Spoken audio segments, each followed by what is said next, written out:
brother. How are you? Very well, thank you. How are you? Good, thank you. Thanks for joining us on the podcast today. And Nikhil and I have known each other for a fair while now, and always an interesting conversation ensures. So yeah, it's a great honour to have him on and to do a recorded podcast today. I'm really looking forward to it. Nikhil's been helping myself and quite a few others actually with different creative content, and we thought we'd have a bit of a talk about that today, and you know, themes evolving around like inspiration, manifestation, service, etc. So perhaps Nikhil, if you could tell us a little bit about what you do and how you're helping others in that process. Sure. So I founded a company called Akasha Creative, and we help heart-based creatives, consultants, coaches, entrepreneurs, artists to align and grow their businesses through using digital strategy, marketing automation, to really get their message to the world. Sure. And to create abundance. Right. And because, the times we're living in now in 2017, it's never been better as far as that, with your availabilities that we have through technology. And also, like something that you and I speak quite a lot about is like just the changes that are going on in the world on the spirit side of things as well, and how people are able to create and manifest from a space that probably hasn't been utilised for a couple hundred years, maybe since the Industrial Revolution, where we all became packaged and commodified as people. Now we're starting to move into this time of remembering our inspiration, remembering our creative ability, and it's leading to a fascinating intersection of time, I believe. Yeah, it really is. We're at this, I guess, turning point where we've got the ability to create online businesses, for example, to work from a laptop, to reach thousands of millions of people almost instantaneously. Sure. And actually make a lot of money doing so whilst serving and whilst living a balanced and enjoyable life. So that whole paradigm is shifting, and we all have a beautiful opportunity to exploit that and to utilize all the resources available to us. Yeah, definitely, yeah. And something we spoke about a little bit earlier, but what's a good way to, like, if people have out there listening have got some like idea they've been looking at for a while, or some creative initiative, but maybe are perhaps feeling a little bit stuck in their life, and whatever it might be, job, relationship, fear around it, whatever, like something that's sort of really affecting them being able to implement. What are some ways that people can help, or have you also seen people sort of help push past that and into getting something going? Yeah, well, it all stems from fear, from judgment, and that can be addressed quite easily with self-awareness. Right, sure, yeah. And just understanding why you're holding yourself back, where these fears stem from. And when we start to address our own fears, we realize that all the comparisons we make with others are all totally unfounded. Right. We're just scared, and it's our ego trying to protect ourselves. For sure. So the people that I've worked with and myself that have broken past barriers and limitations, it really stems from focusing on yourself, focusing on your journey, understanding that it's not a race. Yeah. If you've got an idea, if you've got some creative pursuit, and most likely than not, somebody else out there is doing something and succeeding with it, which means that it's totally viable. It can be done. It can be done. Yeah. It can be done. Yeah. And it just comes back to self-worth. Sure. Why am I good enough to doing what this person does, or doing it better? Because you are divine. Simple as that. Yeah. That is reason in itself. Sure. You are worthy. Yeah, you're a conscious aspect of this universe, which Duncan Trussell, one of my favourite comedians, says is probably, he said, it's probably worth about $1 billion an hour. Just the fact that you're consciously aware of yourself in this universe, that the energy that comes from that is worth about $1 billion an hour. Yeah. And that's true. I do like that. And we all have the ability to tap into that. the problem is, an issue is that we've been taught for a long time that we're not worthy, that we don't have that ability. And something that, you touched on there about, something that I've really been, has come up for me too, is like when there's a judgment that comes up around what either myself is doing or someone else especially, it's really, especially when it's with someone else, it's really just an aspect of myself that I still haven't like sorted out yet. Like I'll look at something that someone might be doing or looking into or creating. I'm like, but that's really, if it's that feeling that might be bringing up around judgment and self-worth, and it's just an aspect that I still haven't resolved within myself. And I think that's a big one, to get your intention clear as to what you want to do and what you want to create and bring to the table. It's vitally important. Yeah, look, with judgment, that's the biggest, one of the biggest piece. Like, in a perfect scenario, we would just be existing and not judge anything. We would see the divine in everything. We would appreciate everything around us, and in doing so, we would have that reflected in our world. Yeah. We wouldn't have any limiting beliefs anymore, because we understand the divine potentiality that exists within all things. Sure. But like you said, we've been conditioned for a long time now to step away from our true nature and really create these fragmented belief systems within ourselves. Yeah. That have resulted in us, playing small and not embracing our true creative potential. Yeah, no doubt. Yeah. And what are some ways, Nikhil, have you found, and do you see with others, that you can help? Once you've got that initial spark and the inspiration, and you've got the the initiative to put something forward, what are ways that people can really help drive and motivate what they're doing? Like what methods can you use to go forward with that? Sure. So there's two elements to it, I believe, which is an intuitive mindset aspect, which is what I work with my clients as well, which supplements and is synergistically linked with the physical strategy and the digital aspect of things, from creating funnels and plans and analytics, etc. So it all actually begins in the mind, right, through visualizing what success looks and feels like to you. Being that? Being that. Yeah. Being that. Really, really becoming the energy of success, living, breathing, talking, speaking like that, and of course being infinitely gracious and appreciative of what you have right now.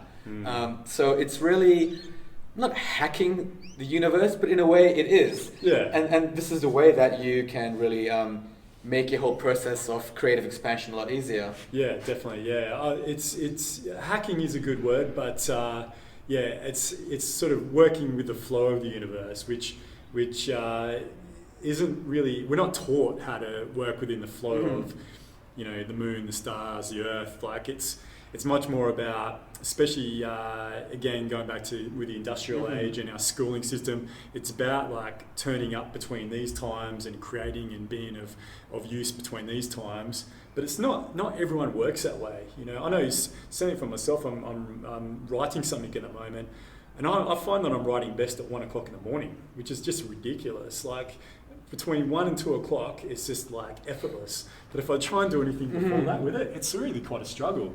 And I think it's a real key aspect to this, what we're talking about, of really being able to manifest and be successful and get into your life what you want, is find your flow. Like find what works for you. So what are some ways, Nikhil, I know that's something you've looked at a lot in the past, some ways that you've been able to do that and to be able to really move with at your pace or at your standard?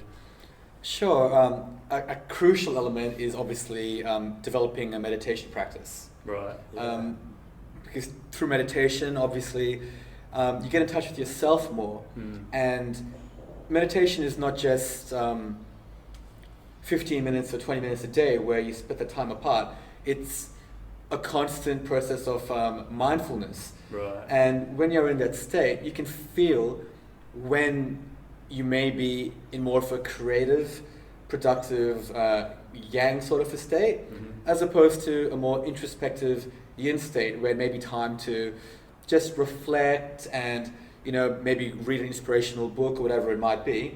So it's really comes back to self-awareness again, and trusting that you know what's right for you.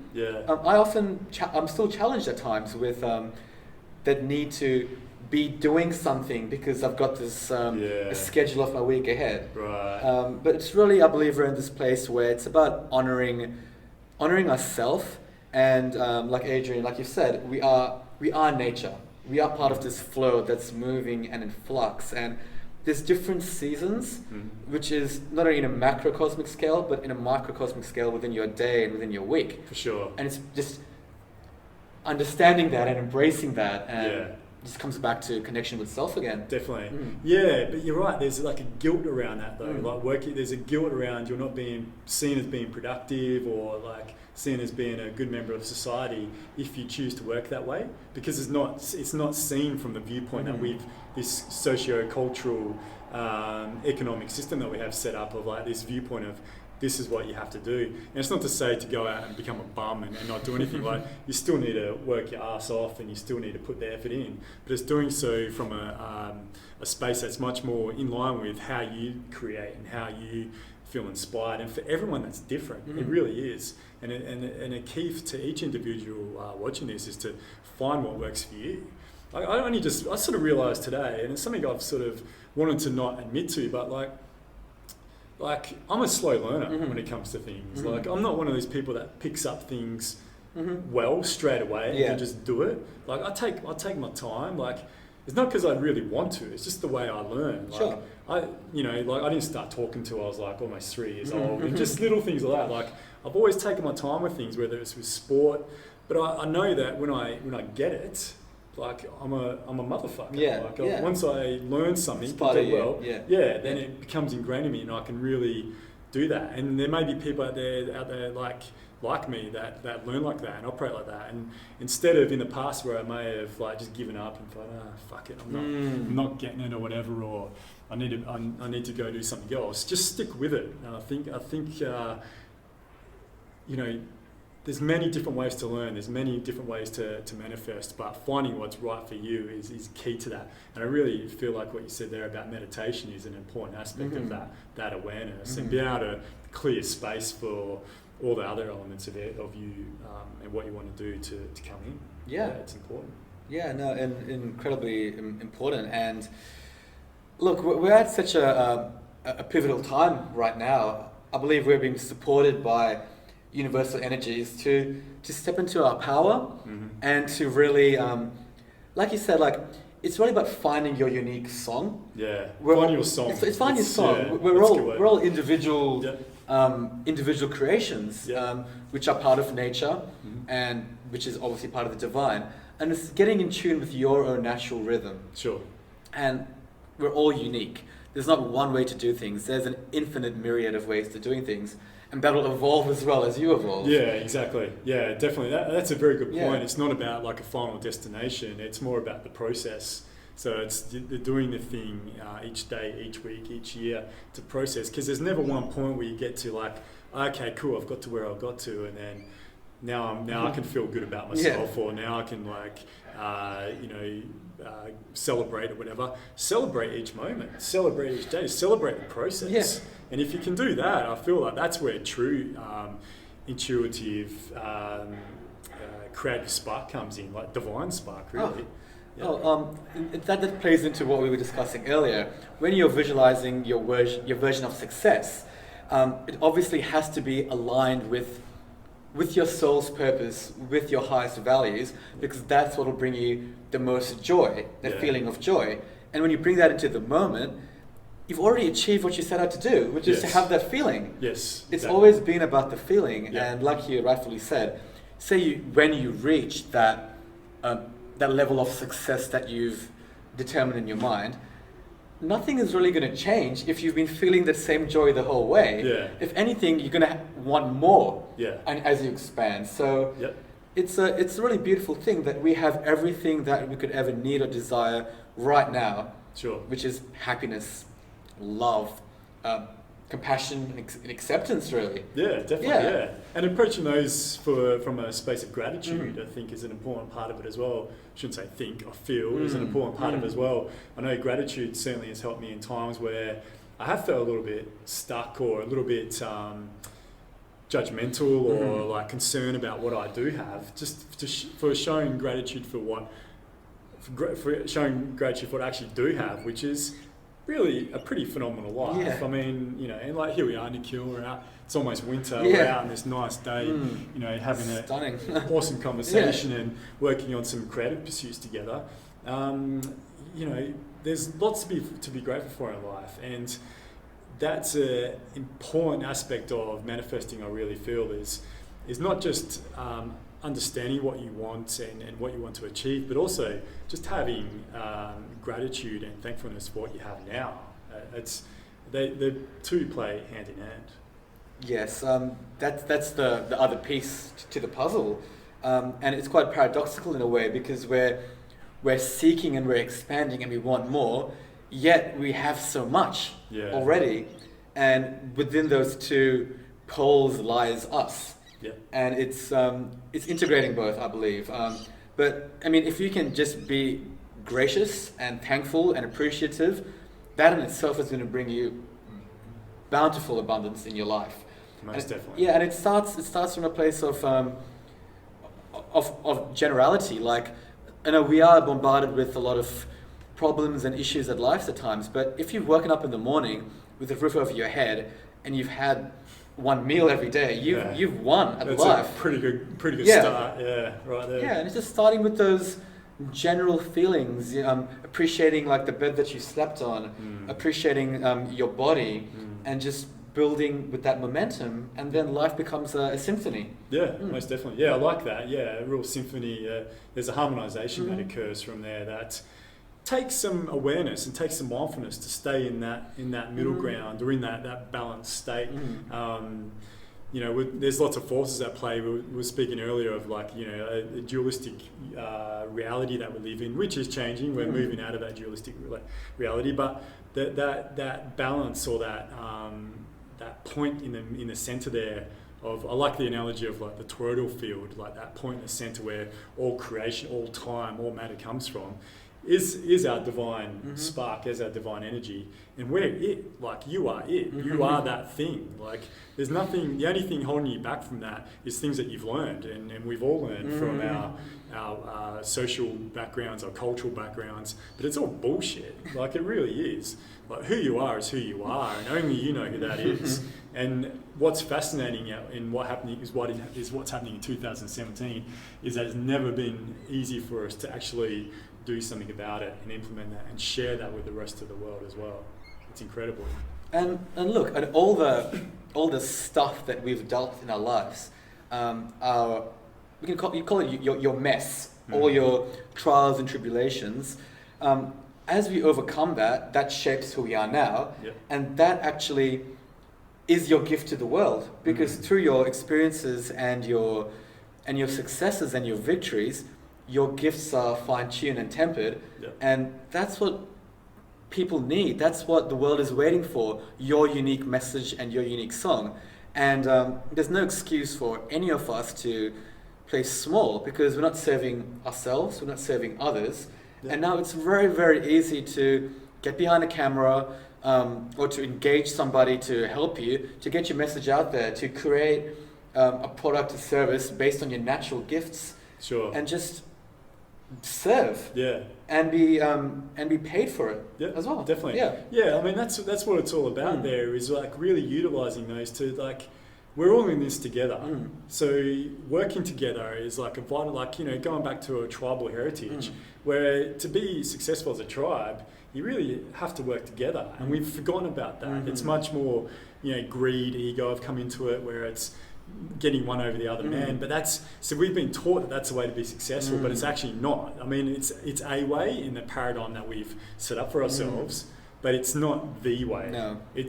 The way, I genuinely feel, is about collaboration, is about network, is bringing in those elements together of people around you, experiences that you've had, to bring into like one cohesive unit that you can then share with the rest of the world. Yeah, and I feel like it's been so ingrained in us, this whole concept of competition and this lack and scarcity, which really plays into how we think and how we act in our daily pursuits. When in reality, we live in an abundant universe. Abundant. There's more than enough for every single person in this world to be a millionaire 10 times over and beyond. Yeah. Simple as that. Yeah. So when we as an individual can transcend the limiting beliefs, that's when it starts to ripple out as well. For sure.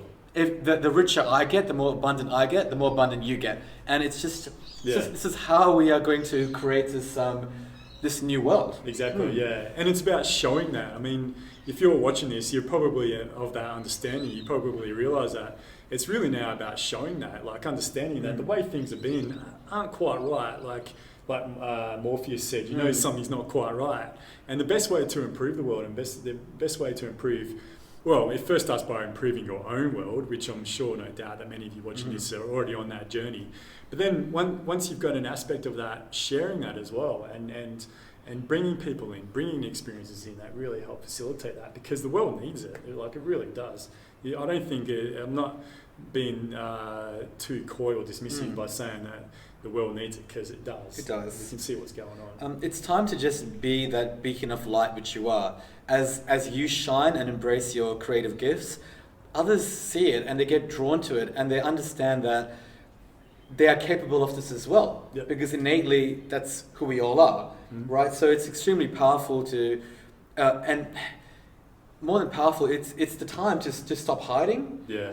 To just cut away those shackles that have been restricting us and holding us to that old paradigm of thinking, which is total fucking bullshit. Yeah. Let's be honest. Yeah. It's time to just shine and radiate and grow as one. Yeah. Yeah. Certainly.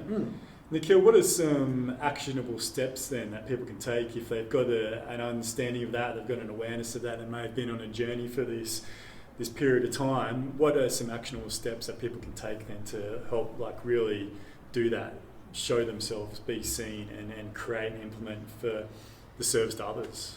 Sure. So when you are in a pretty good state of flow, ideas will come to you, right? Inspiration occurs, and it's usually a combination of what you've experienced in your life with an added innovative gift from the divine, that a new idea will be born. So it's really trusting that, number one, believing that it's possible, that it's done already.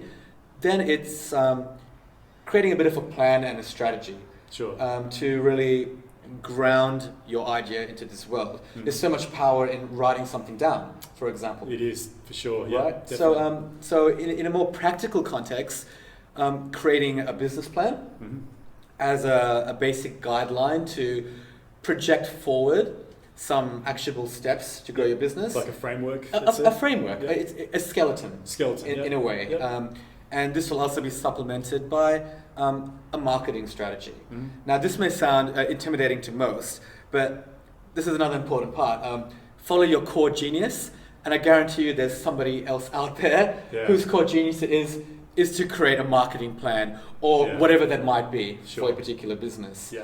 So once you have that in place, once you've embodied your version of success and abundance, once you're in a state of gratitude around this, in the knowingness that this gift is a service to humanity and really a service to yourself. You're right. Because it's hand in hand. Sure. First and foremost. Yeah, and then it's a process of building momentum and having the right people around you to keep you accountable, to keep you inspired, and to follow your plan, but to also be adaptable as new inspiration comes to you and as new opportunities arise in your field, which they inevitably will. Very good point. I think being too rigid with anything we're doing, or making our mind up about something, or this is going to be the way, this is what I'm doing, is fraught with danger. Being adaptable, like those who it's a war of attrition, really. You know, that can sound like laboursome, but I mean it in the best possible way. But those who are adaptable, who can go with the flow, as Queens of the Stone Age like to sing, are able to really, you know, roll the punches and take what comes and operate from that space of like intuition and creativity, to allow that divine spark to work through them, rather than placing the ego upon it, which can like totally separate and make brittle that foundation of experience or service that you wanted to portray or show or share. It's subtle, like the ego. It can very quickly and masterfully incept your mind, because it's really fighting for survival. But what it doesn't realize is that we love it, and we have to understand that our ego is not our enemy. It's there to protect us. It's there generally. to protect us, really. But we can't allow it to be in control. Exactly. It's important to keep the ego in check and really be aware of how it can affect your thought patterns and influence you. And that comes back to mindfulness and meditation, and just reconnect to that flow again. Yeah. Because when the ego generally comes from a place of lack and fear, and when you're operating and flowing in a heart-based service business, the ego doesn't belong there. No. Because it just generates more fear. Yeah, exactly right. Yeah. And what you're creating isn't true. It's not in line. Yeah. Something life definitely has helped me in relation to that. A lot of our ego is formed, especially from childhood experiences, and it generally is put there to protect some aspect of ourselves from lack or fear, the things that you mentioned. But then as we grow older, it moves from being serviceable to being in our way. Generally, as we become more independent adults and autonomous, but it's still there because it's like a pathway that's been ingrained into our psyche. So a great exercise that I've really utilised and benefited from a lot is, instead of like trying to push it away or like envelop it with some other thing, is instead just show awareness to it, give awareness to it, and show love to that aspect of ourselves, show love to that ego, which was there at a time when it was necessary and when it was needed. It no longer serves, but it did at a time. So it's there, it was placed there in a form of love, can we say? Yeah. It may not be working for us anymore, and for 99.9% of the people watching this, it doesn't. But showing love to it and thanking it and releasing it opens up many, many opportunities. It opens up space within yourself. Yeah. Which translates to space and opportunity in your external world as well. And it is a process. It is a process. It's not an overnight thing, but it all comes back to love. Yeah, it does. Love and acceptance. Yeah, exactly. Yeah. Actually, Nikhil, that's a great way to end it on. I think it's the premise behind all of what we've been talking about here is around like, what are we doing? What is it in love that we want to create and be of service? Again, it is a lot about what we're doing in our inner world, but also then what we can create for our outer world, which is just if you want to get into it, just a reflection of the two, really. Inner world does create our outer world and vice versa. So coming at it from a loving, altruistic, empathetic as well point of view is really key to that. So, brother, thank you very much for being on the podcast. Thank you. It's absolute joy and honour. And how can people out there find out more about what you're doing and what you create, and how can they contact you? Sure. You can visit my website, which is akashacreative.com, and my Facebook page as well, which Adrian will put both links within the description of this video. Down here. Check it out. He does some amazing work, Nikhil, with some amazing people, and certainly if you want someone who's operating from like the right point of view, then Nikhil's your man. So look out for him, and it's quite phenomenal the work he does. So thank you for what you're doing, brother.